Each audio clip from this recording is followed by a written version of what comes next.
ஆண்டவரும் இரட்சகருமான இயேசு கிறிஸ்துவின் ஈடு இணையற்ற நாமத்தில் அன்றன்றுள்ள அப்பம் வாசகர்களுக்கு எங்கள் அன்பின் வாழ்த்துக்கள்.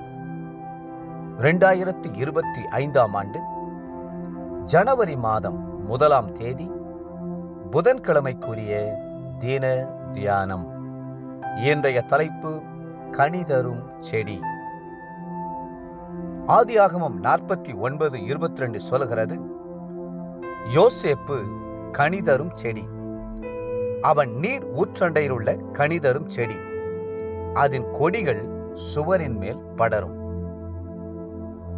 அன்றன்றுள்ள அப்பம் குடும்பத்தினருக்கு எனது அன்பின் புத்தாண்டு வாழ்த்துக்களை மகிழ்ச்சியுடன் தெரிவித்துக் கொள்கிறேன். புதிய ஆண்டிலே கர்த்தர் உங்களை ஒரு கனிதரும் செடியாய் நிலைநிறுத்துவேன் என்று வாக்கு கொடுக்கிறார். இந்த வாக்கு தத்தத்தை இந்த வருடம் முழுவதும் நீங்கள் சுதந்திரித்துக் கொள்ளுங்கள். யாக்கோபு தன் முதிர் வயதான நாட்களில் தன்னுடைய 12 குமாரர்களையும் அழைத்து அவர்களை மனப்பூர்வமாய் ஆசீர்வதித்தார். அந்த ஆசீர்வாதமான வார்த்தைகள் தீர்க்க தரிசனங்களாய் வெளிவந்தன.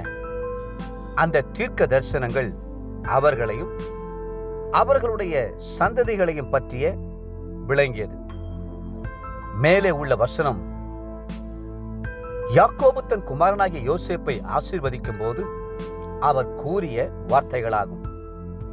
யோசேப்பனுடைய வாழ்க்கையின் ஆரம்பத்தை பார்ப்பீர்கள் என்றால் அது எவ்வளவு துயரத்தோடு ஆரம்பித்தது என்பதை அறியலாம். யோசேப்பனுடைய தாய் அவனுக்கு பெருகுவாய் என்று அர்த்தமுடைய யோசேப்பு என்ற வார்த்தையை பெயராக சூட்டினான். என் மகனே, நீ பெருக வேண்டும், உன் எல்லைகள் விரிவடைய வேண்டும் என்பதே அந்த தாயின் வாஞ்சையாயிருந்தது. பல ஆண்டுகள் அவளுக்கு குழந்தை இல்லாமல் இருந்தது. பின்பு யோசேப்பு பிறந்ததினால் அவள் யோசேப்பின் மேல் அளவற்ற அன்பு வைத்திருந்தாள். ஆனால் அந்தோ யோசேப்பு சிறுவனாய் இருந்த போதே அவள் இறந்து போனாள்.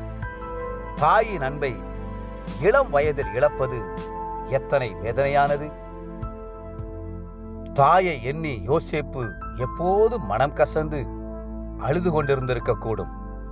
மாத்திரமல்ல, யோசேப்புடைய சகோதரர்கள் எல்லாம் அவனை பகையாய் பகைத்தார்கள்.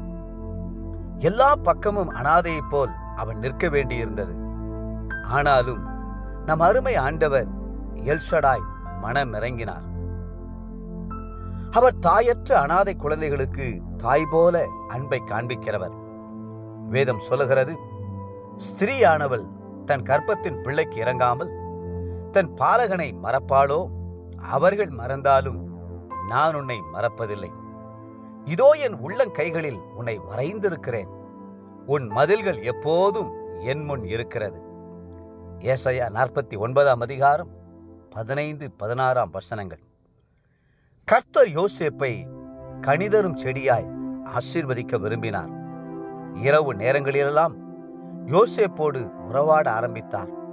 சொப்பனங்கள், தரிசனங்கள் மூலமாயும் யோசேப்போடு பேசினார். ஒரு நாள் யோசேப்பு சூரியனும் சந்திரனும் 11 நட்சத்திரங்களும் தன்னை வணங்குவதாக சொப்பனம் கண்டான்.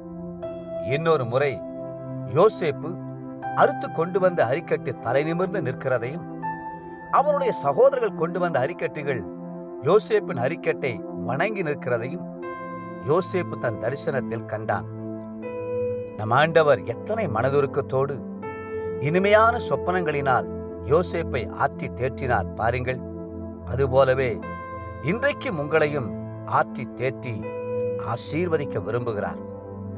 தேவப்பிள்ளைகளே, கர்த்தர் உங்களை கனிதரும் திராட்சை செடியாய் நாட்டியிருக்கிறபடினாலே கர்த்தரை நன்றியோடு ஸ்தோத்திரிப்பீர்களா? இன்றைய நினைவிற்கு வெளிப்படுத்தின விசேஷம் 22:2.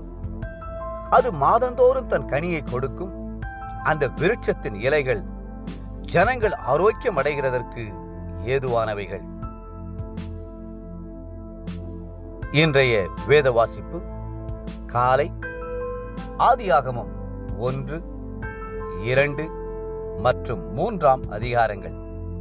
மாலை மத்தேயு 1 அதிகாரம்.